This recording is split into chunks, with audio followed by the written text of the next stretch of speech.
Depuis plusieurs mois, Kinshasa est sur une approche de dénonciation de l'agression que le pays subit par son voisin le Rwanda par le biais du M23. Après le pape, il y a encore quelques semaines, peut-il compter sur Emmanuel Macron, président français, souvent présenté comme le parrain de cet agresseur rwandais, justement Paul Kagame? Pour ce numéro d'invité, nous recevons un analyste politique en la personne de Junior Koudoura pour en parler. Bonjour et bienvenue, Junior. Bonjour Christopher et merci de me recevoir une nouvelle fois. Alors je vais être direct comme première question. Est-ce qu'il était opportun pour la République démocratique du Congo de recevoir Emmanuel Macron en ces temps? Alors clairement, je vais être direct aussi, oui, il est opportun. Parce que d'abord, il faut poser le contexte. La France vient aujourd'hui en RDC, après avoir perdu du terrain partout en Afrique, notamment dans l'Afrique de l'Ouest, où la France avait une certaine influence il y a quelques années. Aujourd'hui, la France-Afrique, c'est fini. La France a besoin de nouveaux partenaires économiques. La France a besoin de justifier, de prouver son importance, toujours sur la scène diplomatique internationale. Et le pays, le Congo, étant un pays incontournable en Afrique, évidemment, la France vient aujourd'hui chez nous et il fallait la recevoir. Pourquoi? Parce que le chef de l'État a, durant des années, parcouru les scènes politiques internationales pour fustiger ce qui se passe aujourd'hui au Congo, l'agression du Congo par le Rwanda, la guerre que veut nous imposer le Rwanda au Congo. Et donc, après tous ces efforts diplomatiques, après toute cette implication qui a été du Congo, du pouvoir congolais pour mettre le doigt sur cette agression et donc attirer l'attention du monde sur cette question, il était donc nécessairement opportun, lorsqu'un président français vient au Congo pour, se créer un nouvel espace économique, deux, chercher une nouvelle influence, et trois, pour nous, le Congo, faire entendre notre voix sur la question de la guerre entre la RDC et le Rwanda. On ne peut pas imaginer que lorsqu'un président français s'invite et souhaite venir au Congo, qu'on lui dise non, ne venez pas. Alors que nous avons fait toutes les démarches pour justement que la question de la RDC soit posée sur la table et sur les scènes politiques internationales. Donc oui, il fallait le recevoir, non pas pour lui faire des courbettes. Justement, avant que l'on arrive même sur ce que l'on pourrait gagner de cette visite, dites-moi, est-ce que d'abord vous avez senti que la population et le pouvoir, c'est-à-dire les dirigeants, étaient sur la même longueur d'onde? On a vu des manifestations à Kinshasa, l'ambassade de France taguée, à Goma, le drapeau brûlé français. Est-ce que le drapeau français brûlé, est-ce que vous avez senti que c'était également une position du gouvernement de ne pas trop étaler les tapis rouges, de ne pas mettre des pancartes partout, bienvenue Macron, où le gouvernement a cédé à un certain moment à cette mobilisation de la population contre Emmanuel Macron? Bien sûr, je comprends les Congolais, je comprends le pouvoir. Il fallait recevoir Emmanuel Macron ici au Congo. Enfin, pas il fallait, mais le président français a voulu venir. On peut le recevoir simplement pour une chose, pour lui dire les choses en face. Pas pour lui dérouler le tapis rouge, comme vous l'avez dit, exactement. Pour lui dire en face qu'effectivement, on n'attend qu'une seule chose de la France. Une seule chose, une seule parole de la France. C'est qu'elle parle français, justement. C'est qu'elle parle français et qu'elle dise les choses, qu'elle appelle le chat par son nom, que la RDC est agressée par le Rwanda. Et deuxième chose, que le Rwanda doive retirer ses troupes de la RDC. On ne parle même plus du M23, nous parlons du Rwanda, clairement. Et nous, Congolais, population, civile, société civile, ONG, gouvernement, nous n'avons qu'une seule chose que nous attendons de la France. C'est qu'elle appelle le chat par son nom, qu'elle soit explicite, qu'elle condamne l'agression rwandaise au Congo et qu'elle demande aux troupes rwandaises de quitter le territoire congolais. Donc effectivement, oui, il n'y a pas de fanfaronnage à faire lorsque le président français vient.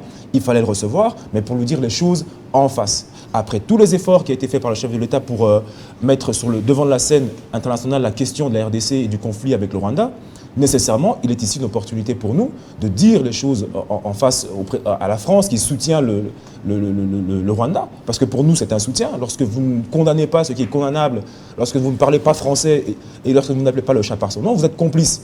Et donc, cette complicité, il fallait que nous la disions en face à face et que la France assume sa position. Elle veut venir en RDC chercher une nouvelle zone d'influence économique parce que la France-Afrique c'est fini, parce que l'Afrique de l'Ouest a rejeté la France. On parle de France en position de faiblesse. Exactement. Donc, la possibilité de renégocier, de redistribuer les cartes et de négocier cette fois en position de force. Pour exactement. La France vient affaiblie parce qu'en Afrique, et surtout en Afrique de l'Ouest, elle perd son influence. Elle vient chercher de nouveaux partenaires économiques. Pour nous, on reçoit une France qui est donc affaiblie. Pour nous, on reçoit une France qui est quand même un mal nécessaire parce qu'elle est au Conseil permanent des Nations Unies. Et donc pour nous qui voulons faire entendre la question rwandaise par-dessus le monde, il est important de recevoir des acteurs politiques importants, quand bien même nous ne sommes pas forcément amis avec eux, quand bien même nous ne sommes pas d'accord avec ce que la France fait, quand bien même nous sommes contre cette complicité française. Il faut poser, lorsque l'occasion se pose, il faut toujours la saisir, de poser les choses, poser la question de la RDC sur la table et demander à la France, avant toute question économique, avant tout accord économique, puisque la France a, dans certains pays aussi de l'Afrique de l'Est, échoué, dire à la France que si vous voulez commercer avec la RDC, vous qui êtes affaibli aujourd'hui, parce qu'elle est affaiblie aujourd'hui, il faut lui dire les choses en face. Vous venez chez nous, avant toute chose, condamnez la question rwandaise et prenez position. Justement, le problème de qui passera avant? C'est-à-dire le problème de la France affaiblie ou le problème de la RDC agressée? Quel problème devra passer avant dans cette collaboration, à votre avis? Je l'ai dit, la France, elle vient chez nous affaiblie. Elle vient affaiblie, elle perd sa zone d'influence. Nous avons aujourd'hui un pays qui est incontournable. On ne peut pas commercer avec la RDC, avec la France, tant que la France n'a pas pris position clairement sur la condamnation claire et nette du Rwanda, sur la demande au Rwanda de quitter le territoire congolais. Ça, c'est une condition sine qua non. Oui, il fallait recevoir la France au Congo, mais pour lui dire les choses en face. Et ça, sur cette question-là, il faut que nous soyons intraitables.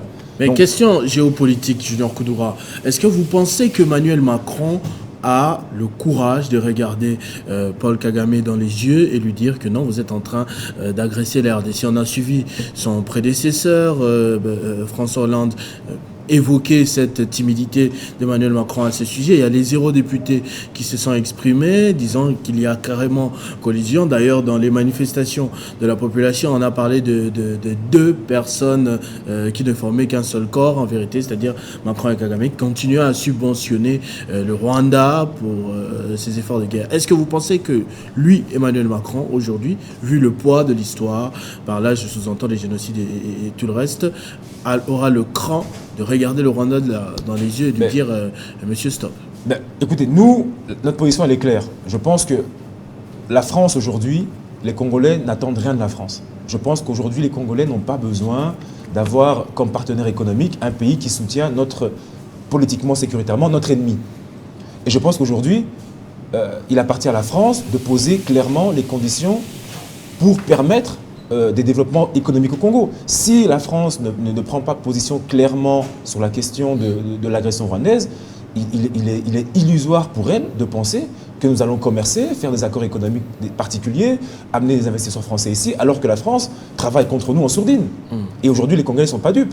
Donc pour la France aujourd'hui, qui cherche à se repositionner en Afrique, il est important de trouver la manière de dire les choses clairement avant toute négociation sur des questions économiques ou tout accroissement des échanges commerciaux entre la France et le Congo. Donc aujourd'hui, effectivement, vous l'avez dit, j'espère pour la France, pas pour le Congo, nous, ça nous apporte peu. Nous sommes dans notre position de conflit ouvert. Nous savons que la France soutient le Rwanda.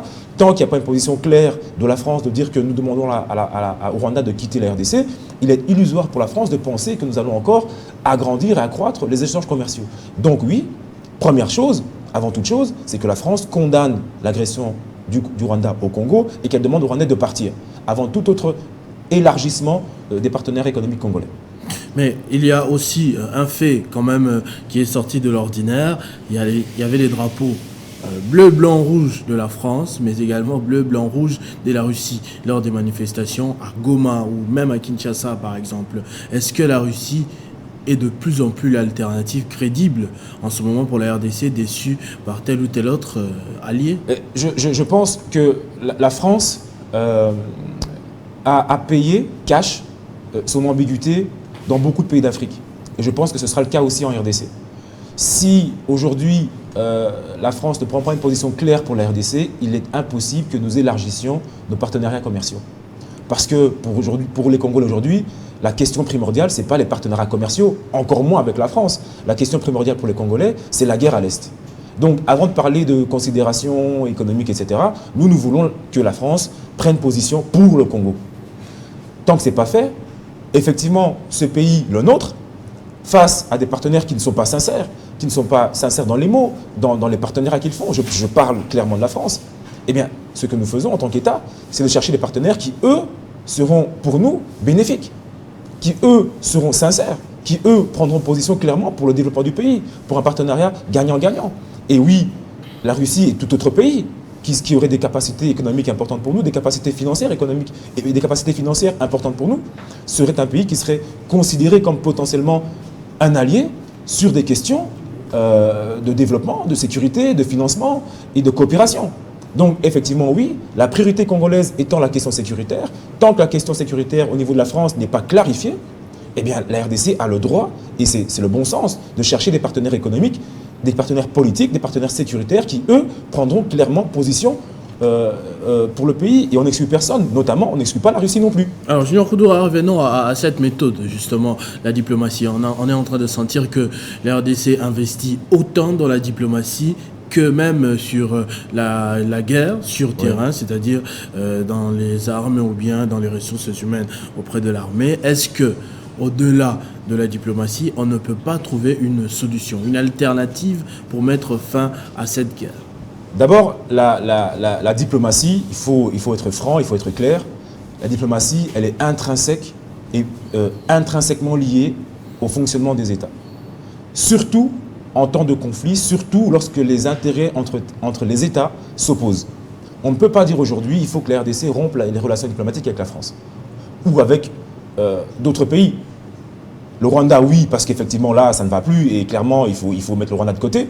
Mais aujourd'hui, la France elle est au Conseil permanent des Nations Unies. 2, je donne un exemple. Aujourd'hui, la France est un soutien clair avec les États-Unis de l'Ukraine dans le conflit russe. Mais il n'empêche que Total est toujours présent en Russie. Il n'empêche que les échanges commerciaux Europe-Russie ont baissé, mais n'ont pas été totalement rompus. Et c'est volontaire. Ça veut dire quoi? Ça veut dire qu'au-delà des conflits, la diplomatie prend tout son sens justement lorsqu'il y a conflit. On ne peut pas dire aujourd'hui que parce qu'on est en désaccord avec tel ou tel pays, on doit rompre les relations diplomatiques avec ce pays-là. À ce moment-là, on romprait les relations diplomatiques avec tout le monde. Et s'isoler n'est pas une solution politiquement. Donc aujourd'hui, il faut dire les choses clairement. La diplomatie, elle est nécessaire, surtout lorsqu'il y a mésentente d'intérêts entre différents pays. Deuxième chose, la diplomatie, elle est d'autant plus nécessaire justement quand ça ne se passe pas bien entre les États, parce que c'est là que la diplomatie prend tout son rôle. Mais quelle diplomatie maintenant? C'est une diplomatie offensive. Aujourd'hui, le chef de l'État l'a dit. L'alternative à la diplomatie, c'est quoi? C'est la guerre. Et à ce moment-là, nous devons être conséquents. La guerre, ça implique quoi? Ça implique l'unité nationale, d'abord avant toute chose. Avant les questions... de ça, justement, est-il possible, à l'heure d'aujourd'hui, 2023, année électorale, que les Congolais puissent s'unir sur n'importe quelle question? Parce que là, même sur le foot, on semble être divisé, d'autant plus sur une question aussi importante. Est-il possible que les Congolais s'unissent? C'est une bonne question. Aujourd'hui, l'alternative à la diplomatie, j'entends beaucoup critiquer la diplomatie du chef de l'État, etc., etc. Mais l'alternative, c'est quoi? C'est la guerre. Supposions que nous ayons les milliards qu'il faut pour aller en guerre aujourd'hui contre le Rwanda. Ça suppose quoi? Premièrement, ça suppose un effort de guerre de toute la population congolaise. Nécessairement. Ça suppose que nous, vous, Christopher, moi, Junior, devions contribuer à cet effort de guerre. Notamment, par exemple, par la mise en place d'un impôt spécial lié à l'effort de guerre, ou bien par l'augmentation des impôts existants, dont une quote-part pourrait être directement allouée à l'affectation de la guerre. Mais est-ce que les Congolais, les contribuables congolais, la population congolaise, est-elle prête à faire cet effort de guerre-là? Alternatif à la diplomatie. J'en doute. C'est un défaut de patriotisme. Deuxième chose, si nous devons aller en guerre aujourd'hui, la première chose, avant même les questions financières, c'est l'unité nationale. Premièrement, de l'élite politique. On l'a vu en Ukraine, lorsque l'Ukraine est entrée en guerre avec la Russie après l'agression russe, tout de suite, les politiques ukrainiens se sont alliés derrière le président ukrainien, de tous bords politiques. Est-ce que ce sera le cas aujourd'hui au Congo? Non. Vous n'entendrez jamais un opposant congolais aujourd'hui au Congo vous dire qu'il faut aller en guerre clairement contre le Rwanda. Pourquoi? Parce que ça suppose que ces opposants devront s'allier tous derrière le chef de l'État et l'accompagner dans ce processus de guerre. Et donc, ces opposants, pour des intérêts personnels qui mettent devant les intérêts de la nation, ne s'allieront jamais devant le chef de l'État. Or, on ne peut pas aller en guerre, la RDC, ce grand pays que nous sommes, face au Rwanda, si en interne, nous avons des dissensions.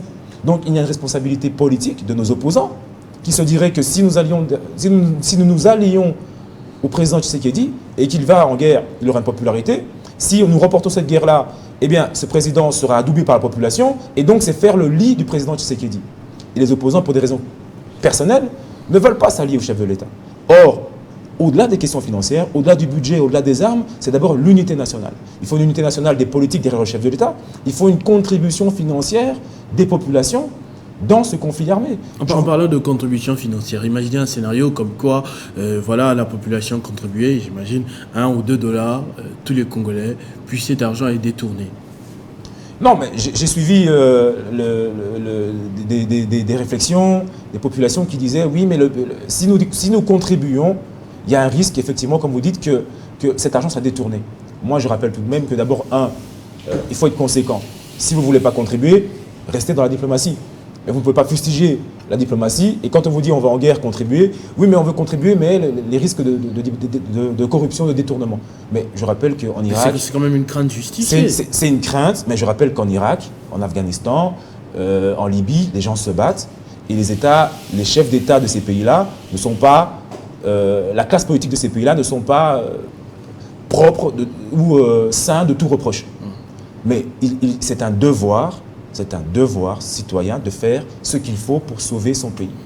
Aujourd'hui, c'est vrai, il y a des problèmes de risque que chacun peut estimer à son niveau. Qu'effectivement, si je contribue, à ce moment-là, est-ce que les fonds seront effectivement alloués? Mais aujourd'hui, il faut être conséquent. Ou vous voulez la guerre, ou vous ne la voulez pas. Ou vous voulez que nous prenions des solutions drastiques pour remporter ce combat, ou nous ne le voulons pas. Ou on revient dans les propos des opposants, que ce soit du côté de Moïse Katumbi ou de Martin Fayulu, qui disent qu'on est en train de perdre cette guerre parce qu'il y a un déficit de leadership. C'est-à-dire que celui qui est au sommet de l'État ne gère pas bien la chose. Aujourd'hui, au niveau de Moïse Katumbi, je rappelle que Moïse Katumbi, avant qu'il ne quitte la coalition, c'était 71 députés.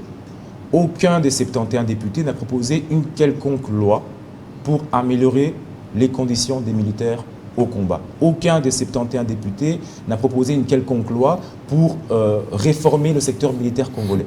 Aujourd'hui, le chef de l'État Tshisekedi, ça n'avait jamais été auparavant, il est celui qui a amené la question congolaise au plus haut des débats internationaux, puisque, avec pour résultat, c'est le président Tshisekedi qui a amené aujourd'hui au Congo la suppression du régime de notification d'achat des armes. Donc ça suppose qu'aujourd'hui, le Congo n'est plus en embargo, il peut acheter des armes normalement.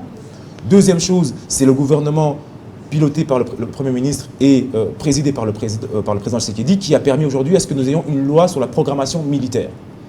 Ce sont des réformes qui n'avaient jamais été faites. J'entends toujours au niveau des opposants des critiques sur la question sécuritaire en RDC. Je rappelle que le chef de l'ECD, M. Fayulu, a été député 2 fois, je pense, au minimum. Aucune proposition sur la réforme de l'armée, aucune proposition sur le financement de l'armée, toutes les années où il a été député. Je rappelle que la question rwandaise, la question de la guerre à l'Est a également été critiquée par la plateforme du candidat président Matata. Je rappelle qu'en 2012, le 20 novembre 2012, Goma est tombé. En 2012. Et en 2012, pour la première fois en RDC, la RDC a été colonisée par le M23 à Goma. Et à l'époque, il y avait un Premier ministre. Et c'était Matata, sous le pouvoir FCC. Aujourd'hui, la question de la RDC ne peut pas être évoquée par le FCC comme s'ils avaient des solutions, puisque sous le régime FCC... Non mais c'est tombé, puis ça a été récupéré. Par les Nations Unies. Il y a eu une solution. Par les Nations Unies. Par la diplomatie. Effectivement. Donc nous y revoilà. Donc aujourd'hui, pour dire que l'opposition aujourd'hui n'a jamais rien apporté comme solution sur la question sécuritaire en RDC, aucune proposition. Comme à l'époque, l'opposition actuellement au pouvoir n'avait rien apporté comme proposition. Mais aujourd'hui au pouvoir, le président Tshisekedi a permis la suppression du régime de notification. Il a mis en place pour la première fois depuis que le Congo est Congo une loi sur la programmation militaire qui permettra de réformer le secteur militaire congolais. Et donc aujourd'hui, la question sécuritaire, elle est simple. Il faut continuer les efforts diplomatiques pour clarifier les tendances et clarifier les soutiens français et européens et mettre de côté les partenaires qu'il ne faut pas et s'attaquer à la question sécuritaire militaire, c'est-à-dire, comme l'a dit le chef de l'État, et c'est un secret pour personne, la guerre. Et la guerre, elle se prépare sur des questions financières, sur des questions de patriotisme. Donc, l'unité nationale, qui est essentielle au-delà des questions financières, sur le fait de vouloir aller en guerre ou pas. Alors, Junior Koudoura, on est obligé d'échuter, mais il y a une question que je pêcherai de ne pas vous poser, c'est notamment cette note circulaire de Denis Kadima, président de la CENI, évoquant quelques contraintes adressées au président de la République. On voit les responsabilités, gouvernement, parlement, y compris président de la République. Est-ce que vous pensez toujours qu'il est possible de sauter ces contraintes-là, c'est-à-dire de les résoudre et d'arriver à des élections en bonne date, décembre 2023? Effectivement, j'ai vu la note qui a été transmise. Première chose, les contraintes ont été posées, mais parce qu'il y a des contraintes, ça ne veut pas dire qu'il n'y a pas de processus. Quand vous posez des contraintes, vous dites voici les challenges qu'il y a, mais ça ne veut pas dire que ces challenges, on ne va pas les relever. Je n'ai vu aucun communiqué de la CENI dire que les élections seront reportées ou que les élections n'auront pas lieu parce qu'il y a eu tel ou tel blocage. Voici les défis qu'il y a eu, notamment la question insécuritaire. Et ces défis, il faut les surmonter. Mais ça ne veut pas dire que le processus a été annulé ou remis en cause. Il y a des contraintes, il pose un état des lieux, des challenges qu'il faut relever. Ça ne veut pas dire que parce qu'il y a ces challenges, il n'y aura pas élection. Il faut rappeler le chat par son nom, dire les choses telles qu'elles sont. C'est de l'analyse politique pure et simple. Deuxième chose, cette question nous permet de rebondir sur la question, sur ce qui a été évoqué par le chef de l'État, que l'insécurité hypothéquerait le processus électoral. Mais moi, j'ai vu beaucoup de gens s'estomaquer, s'étonner, mais comment peut-il dire ça? Mais c'est la simple vérité. Dans toutes les zones où il y a la guerre, dans toutes les zones, nécessairement, le processus électoral est hypothéqué. Nécessairement. Je vous garantis, même à Kinshasa, s'il y avait la guerre à Kinshasa, dans la province de Kinshasa, les élections seront hypothéquées. Pourquoi? C'est simple. Premièrement, comment allez-vous déployer un matériel électoral dans une zone où on tire, on pille, on brûle, on viole? Deuxième chose, à supposer même que le matériel électoral soit installé dans ces zones d'insécurité militaire. Qui sont ces Congolais qui vont sortir de chez eux alors que, je l'ai dit, ça tire, on viole, on pille, on brûle, pour aller voter? Qui sont-ils? Aucun. Donc ça relève du bon sens. Le chef d'État n'a fait que dire ce qui est du bon sens. Là où il y a insécurité, il y a difficulté d'organiser un processus électoral. Ça ne veut pas dire que l'ensemble du processus est remis en cause. Ça veut dire que la sécurité fragilise le processus, non seulement le processus dans les zones où il y a insécurité, mais aussi en termes de légitimité. Si nous, à Kinshasa, nous votons parce qu'à Kinshasa, c'est la capitale, mais une partie du pays qui est en proie à la guerre ne votera pas. Donc, ok, je sais ce que vous allez me dire. Vous allez me dire non, mais on peut voter malgré tout, malgré la guerre. Nous qui sommes en paix, on peut voter. Mais ça remet en cause, d'abord, on supprime et on enlève à certains Congolais, nos frères, le droit de voter. Deuxième chose, ça fragilise la crédibilité du processus parce que, par manque de légitimité, donc une partie du pays ne votera pas. Et donc, oui, l'insécurité hypothèque les élections, mais les challenges, l'envie du chef de l'État depuis 3 ans, c'est de poser la question rwandaise sur la table pour permettre justement que le processus aboutisse à son terme et donc que les gens se réveillent avant l'heure. Aujourd'hui, tout le monde est étonné parce que c'est 1 an avant les élections, mais ça fait 3 ans que le président Tshisekedi en parle. Donc oui, le processus est hypothéqué dans les zones où il y a insécurité, c'est le bon sens même. Mais la volonté depuis 3 ans et 4 ans, depuis que le chef d'État est là, c'est d'amener ce processus à son terme. Junior Koudoura, merci pour toutes ces analyses. On a très bien réfléchi avec vous et j'espère que cette émission sera utile à la consommation populaire. Merci également à vous d'avoir suivi ce numéro d'invité. Restez fidèles au programme de votre chaîne Télé 50. Vivez heureux, vivez 100 ans, mesdames et messieurs.